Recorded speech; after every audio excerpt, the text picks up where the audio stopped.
Greetings. So, welcome to today's session. So, if you recall, in the previous session, we were looking at the problem of constructing the Bode diagram for the factor 1 by Ts plus 1. The strategy that we adopted was to essentially look at the so-called low frequency and high frequency asymptote. Right? We learned that the low frequency asymptote of this particular sinusoidal transfer function at the 0 decibel line, and the high frequency asymptote has a slope of 20 decibels per decade, and the two asymptotes meet at the corner frequency or the break frequency, which is 1 by capital T. Right? So, we essentially asked ourselves the question, if we are essentially going to look at comparing the actual values versus the asymptotic value, what would happen, right? So let's do that exercise today. Okay, so we stopped the previous class at this point, wherein we wanted to figure out what would happen if we were to calculate the actual value. Okay, so let me start from here. Let's write down the actual values of the value magnitude of m of j omega in decibels. Please note that that's going to be given by 20 log square root of 1 plus t squared omega squared. So now, if we start calculating from 0.1 t per se, so what will 0.1 by t, what is going to happen? We are going to get minus 20 log, then we will get square root of 1 plus 0.1 whole square, right? So this is what we will have, right? So because we are just substituting omega to be 0.1 divided by t, right? This we will get it as minus 0.04 decibels, okay? And the corresponding asymptotic value, all of us know that the asymptotic value is going to be 0 decibels, right? At the frequency lower than the corner frequency, right? So consequently, the error, which is the difference between the two, is going to be minus 0.04. Okay? So that means the error, which is going to be the difference between the actual value and the asymptotic value, is going to be minus 0.04. Okay, so that's the first evaluation. Now, if we go one octave below the corner frequency, that is at a frequency of minus 0.5 by t, what would we have? We would have minus 20 log of square root of 1 plus 0.5 whole square. Now, what would happen here if we have this, if we evaluate this? Here, we would get the result as minus 0.97, okay, if we do the calculation. Okay, so we just substitute the values and we do the calculation. That's it. You know, we are essentially substituting in this formula, right, for the actual value. And once again, please note that you know, at any frequency below the corner frequency, the asymptotic value is anyway 0, right? So the error at one octave below the corner frequency becomes minus 0.97 decibels. Okay, close to 1 decibel, minus 1. All right. Then, if we go to the corner frequency, what will happen? The actual value will become minus 20 log. Then we will have square root of 1 plus 1 square. Okay, that's what we will have. So consequently, this value will turn out to be minus 3.01.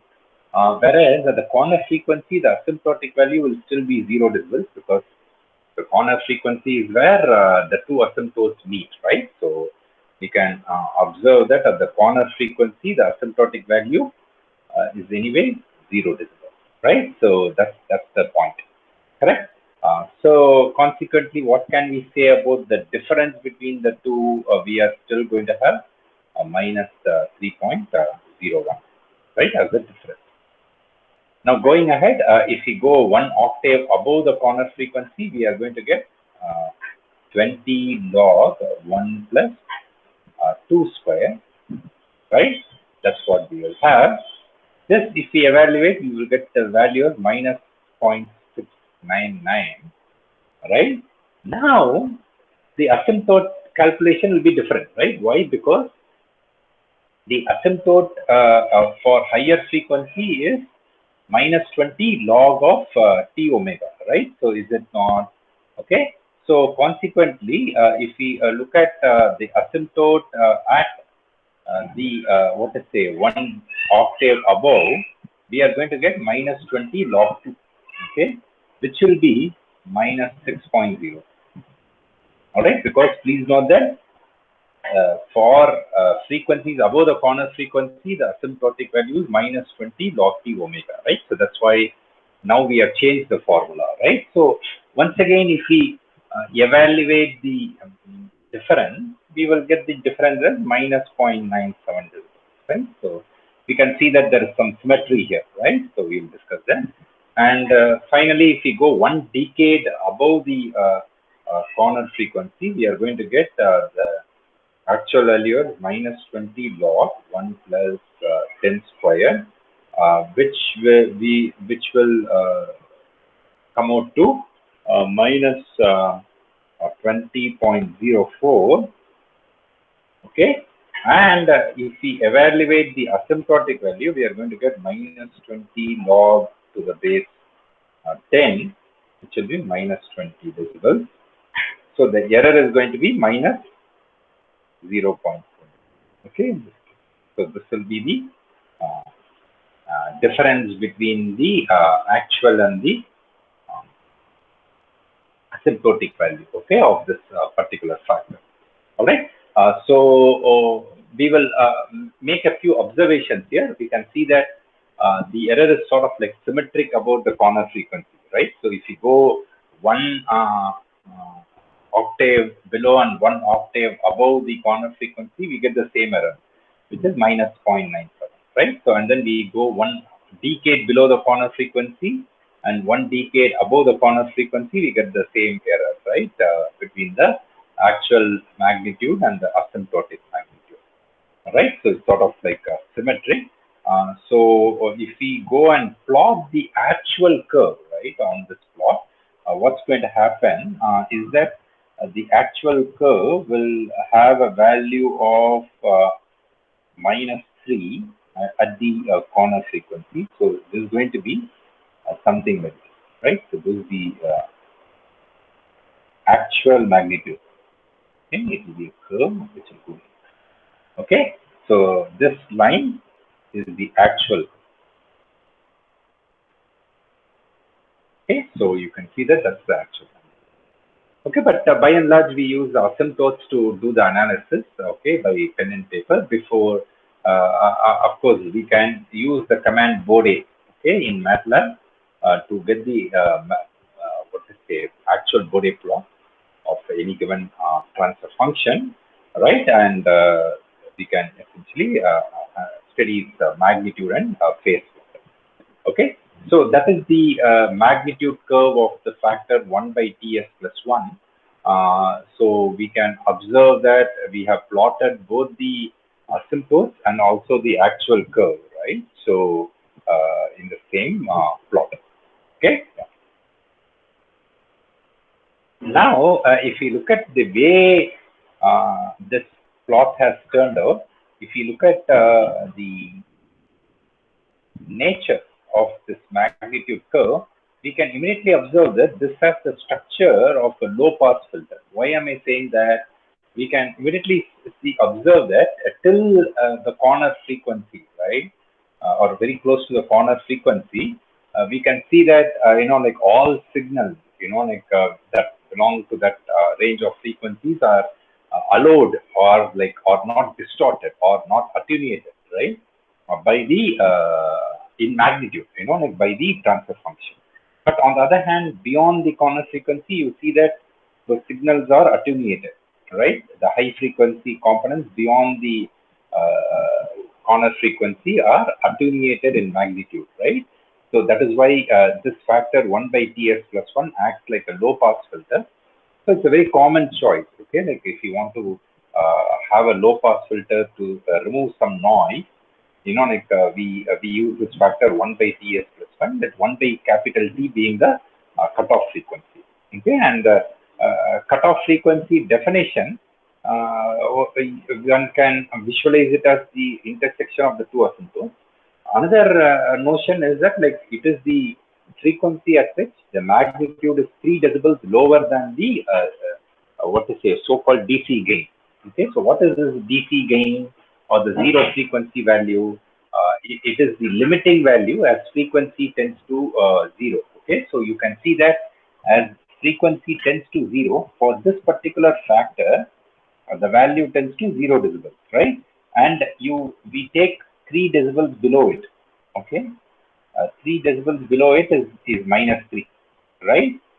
So in this case, the low frequency value comes out to be 0, but it's not necessary that always the low frequency value comes out to be 0, right? So if you take 3 decibels lower than the low frequency value, that frequency at which the magnitude becomes 3 decibels lower is what is called as the cutoff frequency. Okay, and that becomes a very important parameter, right, as far as this low pass filter is concerned. Okay, so in fact, if we draw the error in the magnitude, so this is omega.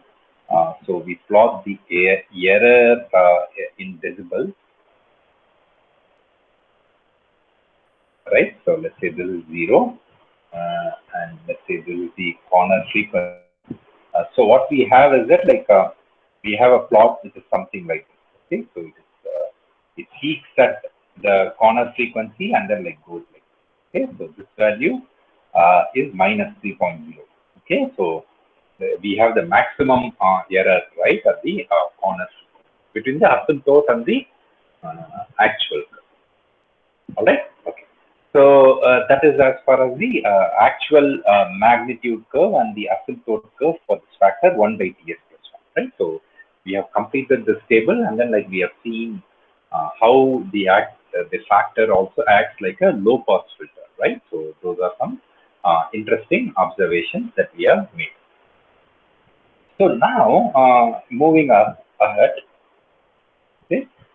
Please note that the phase of this factor, right, is going to be the phase of 1 divided by 1 plus Tj omega. As we discussed in the previous class, it is going to be minus tan inverse of T, right? So if we were to get a table, right, of these values, let's say we have omega and the phase of d of j omega in degree, right? So let's say as omega tends to 0, we can able to see that this goes to 0. As omega equals 1 by t, we will get minus 45 as the angle. And as omega tends to infinity, we will get minus 9. Okay? So that will be the structure of the phase plot. So if we plot the phase plot of this particular transfer function, we will get this sort of curve, right? So if we plot the phase of d of j omega in degrees, what will happen is that like let us say I draw the 0 degree line, and then let's say this is minus 90. Okay, and this value corresponds to minus 45. Let us say this is 1 by t. At 1 by t, the value is going to be minus 45, right? So the phase plot will be looking like this. There will be a point of inflection at minus 1 by t and minus 45, and then the phase. Okay, so this is how the phase plot will look, okay, for this particular factor. Okay, 1 by Ts plus 1. Okay, this is the phase plot or the angle plot. So please note that the Bode plot is a combination of these two plots. Okay, so that's an important point to note. All right, so the Bode plot includes the magnitude plot that we have already drawn. Okay, this is the magnitude plot. Okay, and the phase plot, which we just drew.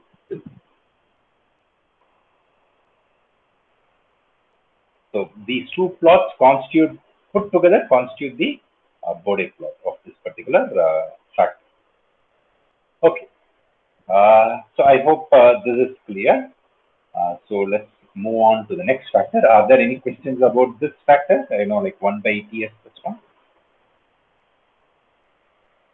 So as the next factor, we will consider the reciprocal, okay, Ts plus 1, right? So if we consider this factor, what we are going to get, we will have a d of j omega to be 1 plus j times t omega, right? So we just substitute s equals uh, j omega, right? So that's what you have.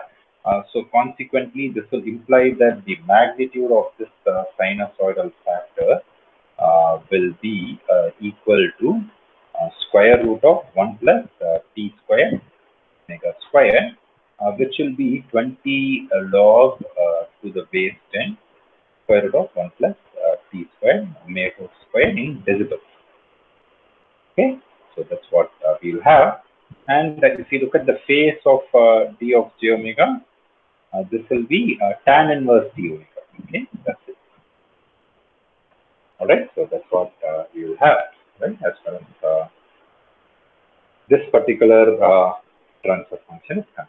Now, if we look at the magnitude, okay, so the magnitude tends to 0 decibels as omega is very small when compared to 1 by t, and now the magnitude goes to 20 log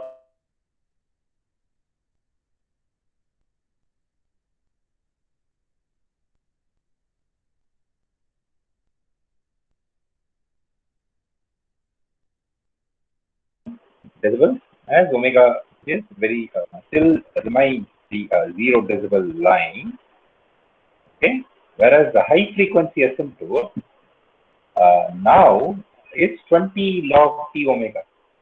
Okay, previously it was minus 20 log t omega, right, for 1 by ts plus 1.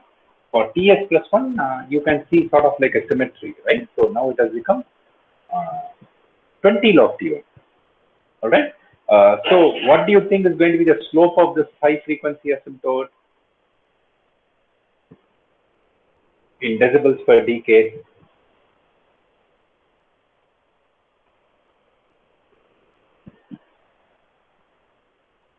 How do we find the slope? Uh, Please recall, let's say we consider 20 log t omega. We go 20 of t times 10 omega. We go 10 times the frequency. So this is going to be 20 log of 10 plus 20 log t omega. And what is 20 log 10? It is going to be 20, right? Because log of 10 is 1. So we'll get 20. So we'll get 20 plus 20 log t omega. Right? So now what do you think is the slope?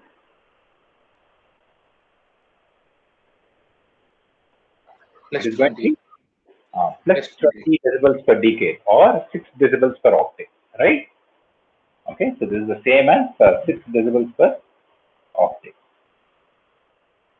Okay, we have already seen that. So now I hope it's clear why it is plus 20 decibels per decade. All right. So we can once again see that 1 by t is the corner frequency, right? So it is still the corner or the break frequency. That is the frequency at which the two asymptotes will intersect. All right. And if we look at the phase plot, we can immediately observe that if we plot omega and this d of j omega, what will happen as omega tends to 0, this tends to 0. As omega equals 1 by t, we go to 45 degrees, so this is in degrees. And as omega tends to infinity, we go to plus 90 degrees. Okay, so that's what happens with this particular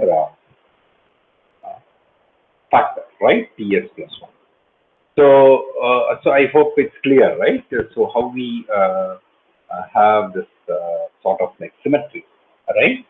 Between the reciprocal set of reciprocal factors, 1 by Ts plus 1 and Ts plus 1. So if we were to plot this, sorry,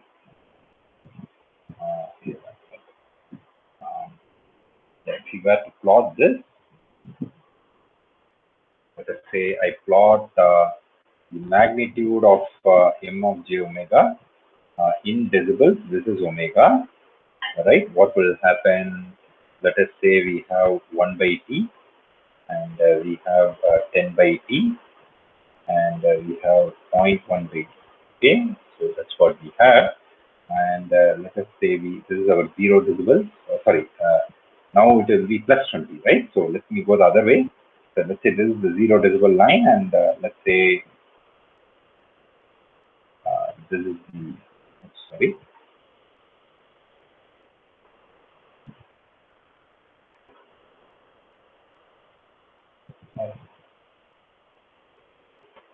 Okay, so this is 0, and let's say this is 20, right? So what will happen is that the low frequency asymptote will be the 0 decibel line. The high frequency asymptote will have a slope of plus 20 decibels, right? So that point will be here. Okay? So the high frequency asymptote is going to be straight line with a slope of plus 20 decibels. Okay, so these are the low frequency and the high frequency asymptotes. And of course, one can do a similar exercise. I'm going to leave this to you as an exercise to do. So exercises, calculate the actual magnitude and corresponding error. Okay, just like what we did for 1 by TS1, TS plus 1 earlier in today's session. So calculate the actual magnitude and corresponding error for various frequencies, right? So like just what we did today, if we do this, do that, like we will immediately observe that the actual curve is going to be something like this. Okay, so we asymptotically go to 0. Okay, so it will asymptotically be 0. It will go through plus 3, and it will go asymptotically to 20 log. Okay, so this is at plus 3.0.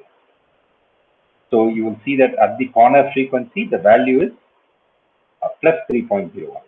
Okay, so that's what will be the difference.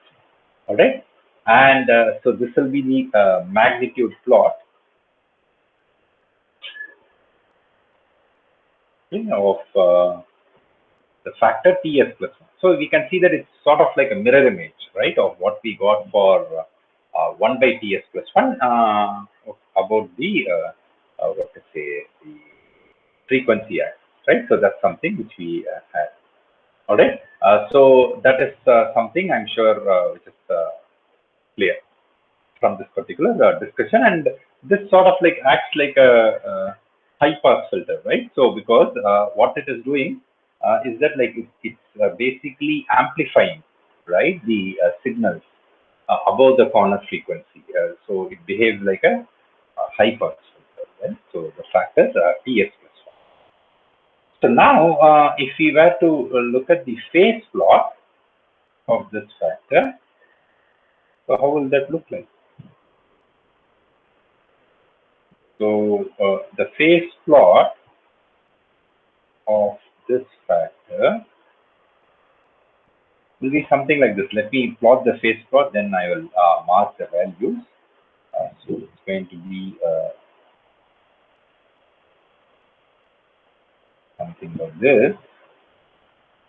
So let us say this is 0 degrees, and let's say this is 90, and let's say in between is 45.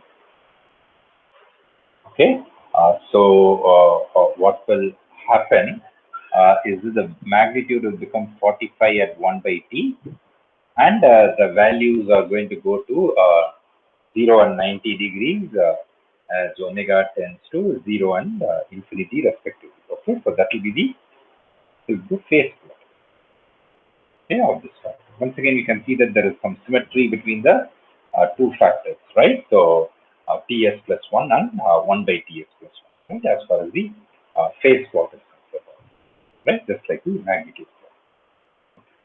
So is this clear? Like how we got the what is the Bode plot of the first order factor, 1 by Ts plus 1 and Ts plus 1? Yes, sir. Good. So we will see that we will use these ideas very commonly as we go ahead, right? In both our analysis and design. Now, going forward, let's look at the next factor. Okay, so the next factor which we are going to look at is we'll start with the second order factor.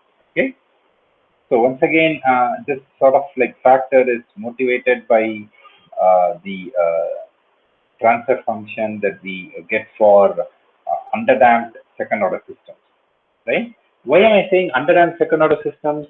Because if you have a transfer function of an overdamped or critically damped system, we can always like split them into two first order factors, right? Can we not? So that is something which we essentially can easily do, right? So that is why we are considering this second order factor only for when zeta is between 0 and 1, right?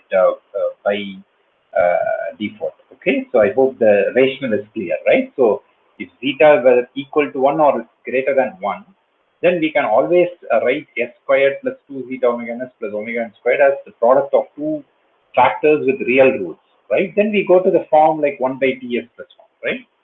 So we are not able to factorize as two real, what to say, factors only when zeta is less than 1, right? So that's why we are considering that case.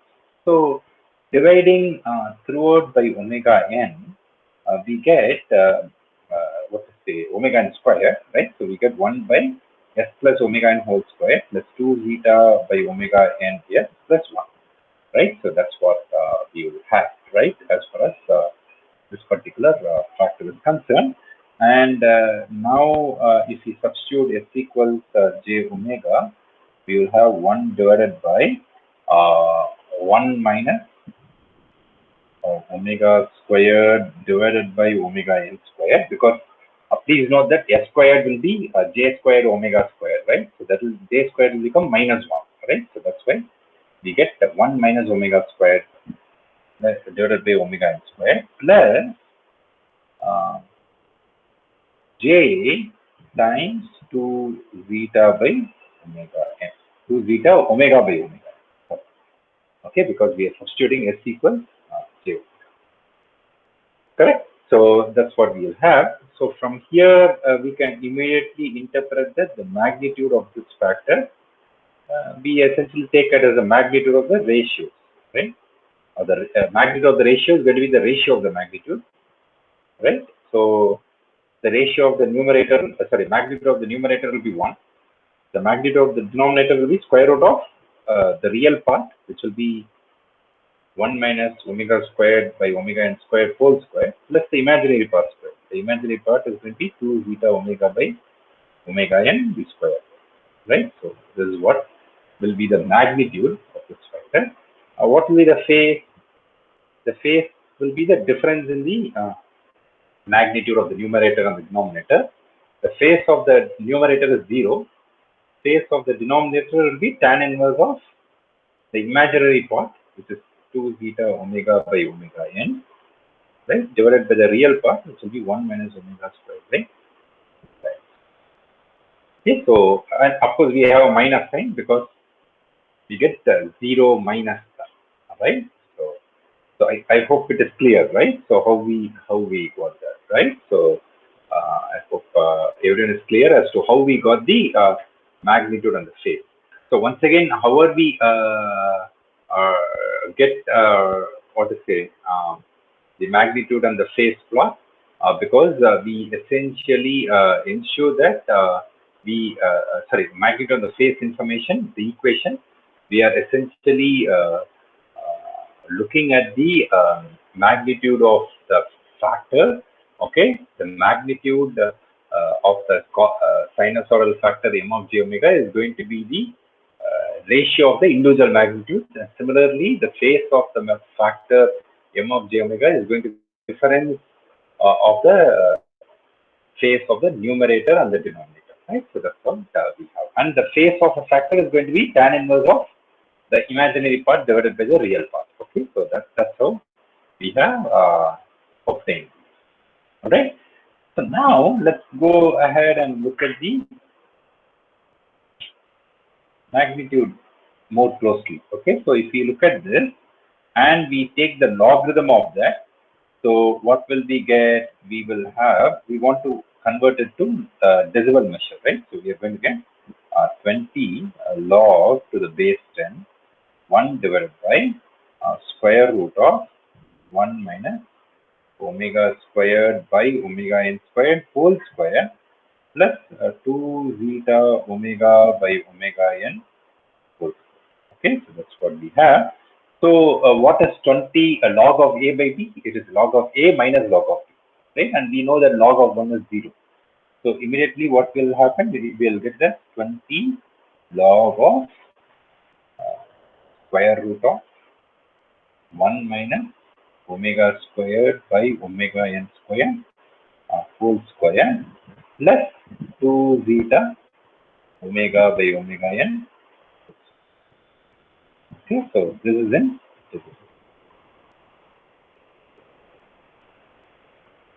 Okay, I hope it's clear how we got this. All right. So I just applied log of a by b is going to be equal to log of a minus log of b. Okay, so that's all it is. All right. Okay. So now we similarly calculate the low frequency asymptote and the high frequency asymptote, right? So how do we do that, right? So let's reason out once again, right? So let's first now consider the case when omega is very much less than the natural frequency, okay, which is omega. So what do you think will happen to the magnitude in this case?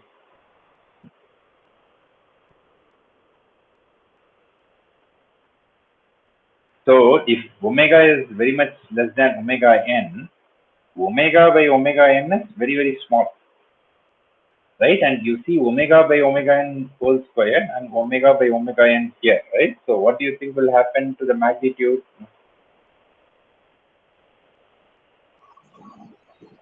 Minus tan inverse 2 zeta by 1.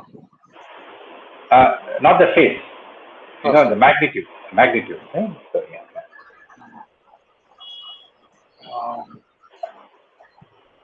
See, if omega by omega n is very small, omega by omega n squared will be even smaller, right?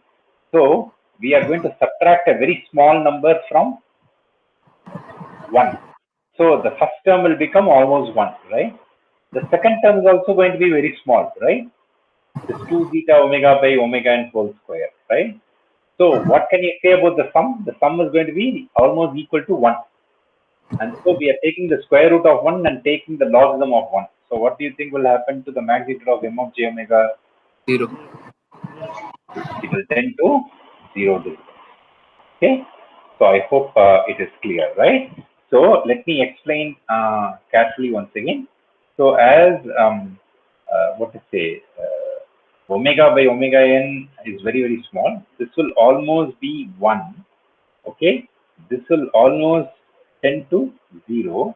So consequently, what will happen? The sum will tend to 1. Okay. And consequently, when we take the square root of 1 and then like take the logarithm of it, we are going to get 0. So, so the low frequency asymptote for the second order factor is the 0 decimal line. Okay, that is point number 1. All right. I hope it is clear to everyone. Okay. Now, what can we say about the complementary case when omega is very, very large when compared to omega n?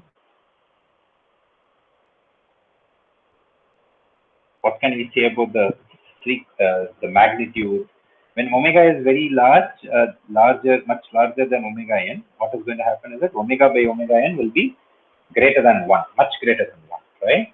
So what do you think will happen to the magnitude?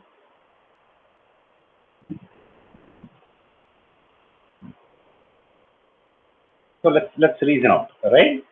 So minus 20. I am just writing the magnitude as it stands. Okay, 1 minus omega squared by omega n squared whole square plus 2 zeta omega by omega n whole square. Of course, as we initially argued, please note that in this discussion, we are going to have zeta between 0 and 1, right? That's when this discussion is meaningful, right? So let's say we have this. So what do you think will happen when omega by omega n is very much greater than 1? So what do you think will happen to the first term? Omega. So yeah, omega by omega n is going to be much higher than 1, right? Omega squared by omega n squared is going to be even higher.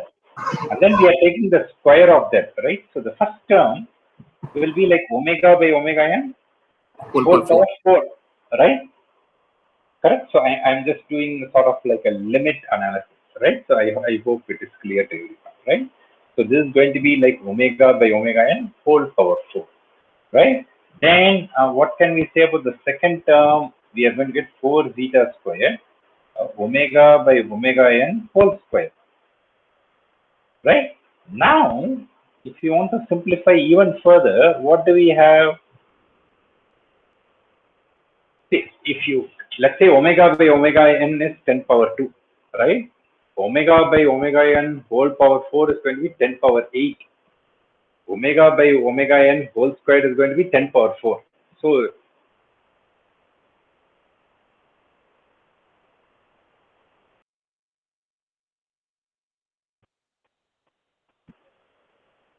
we are going to get something close to 10 power 8 itself, right? Isn't it? So let me repeat that argument. Let's say omega by omega n is 10 power 2. So we take to the power 4. So 10 power 2 to the power 4 is 10 power 8. So let us say this term is of the order of, let's say, 10 power 8. Example, as an example I'm taking, right? And this term is of the order of 10 power 4. So you add 10 power 8 and 10 power 4, immediately you can see that 10 power 8 will be the dominating term, right? So how can you approximate this further? This can be approximated as? Only taking the first term. Only taking the first term, okay? So it will be square root of omega by omega n to the power 4. And so what will this be? This will be minus 20 log of omega by omega n whole square, okay? And all of us know that log of a squared is 2 log a, right? So this will become minus 40 log of omega by omega n, right? Correct? How did I get minus 40? Because I have log of omega by omega n whole square, right? As we just discussed, log of, let's say, x squared, right, is 2 log x, right? So that's why minus 20 became minus 40 and we got omega by omega, right? So this is the high frequencies.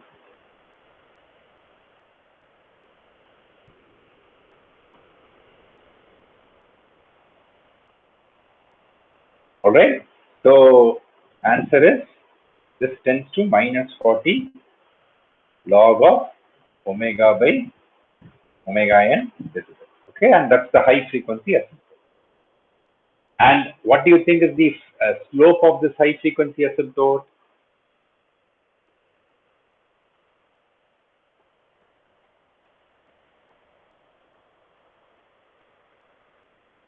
Minus 40. Minus 40. How? Very good. So we follow a similar process, right? Yeah, we So take omega by minus 10. we replace omega with 10 omega. Okay, so we essentially get minus 40 log 10, and then we have minus 40 log omega by omega n, right? So consequently, this will be minus 40 decibels and minus 40 log of omega by omega n. So consequently, the slope is 40 decibels per decade. So the high frequency asymptote has a slope of 40 decibels per decade, right? I hope it's clear. how we got it. Right? Okay. So that is the high frequency asymptote. So immediately we can see that the corner frequency is going to be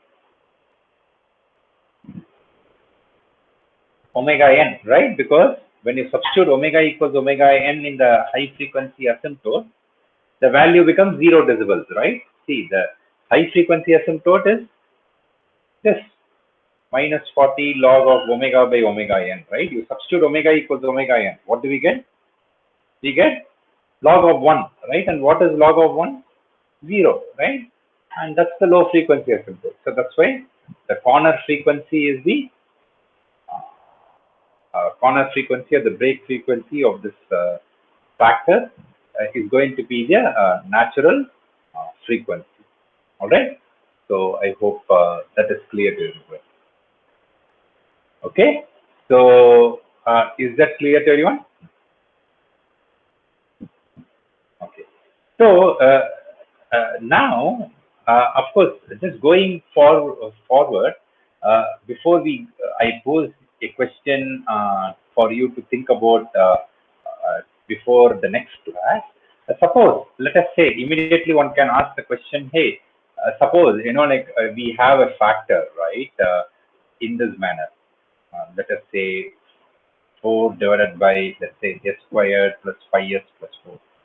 Why can't you not write like this? Why don't we want to analyze like this, right? Because what will happen if you look at this factor, omega n squared will be equal to 4, omega n will become equal to 2, 2 zeta omega n is going to be equal to 5. So consequently, zeta is going to be 5 by 4, right? And that is an overdamped system, right? And immediately we can see that this can be split into two factors, s plus 1 times s plus 4. So we see that, we really don't need to analyze using what we are just learning, right? So we have two factors which are real value, right? So that's why we are considering this, right, by default, okay, when we are doing this analysis. I hope it is clear. Like why we, by default, we are considering an underdamped system, right, to plot the Bode diagram in this particular case, right? Because if we have a critically damped or an overdamped system, we can factorize the denominator as two real factors and do the analysis. So this is not necessary, right? Whatever we are doing is not necessary. Okay. So I hope that clarifies the point.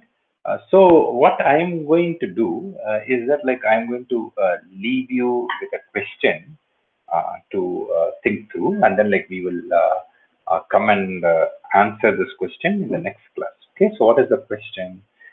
So the question is the following: at what frequency would the magnitude of this factor d of j omega be the maximum?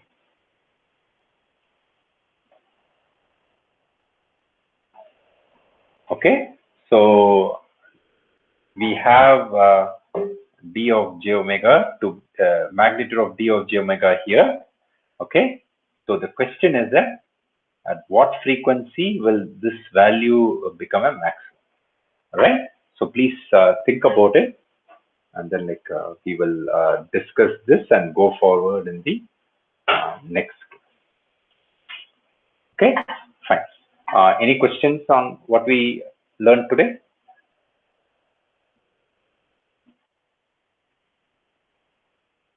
Okay, so if not, let me stop recording and we will continue in the next class.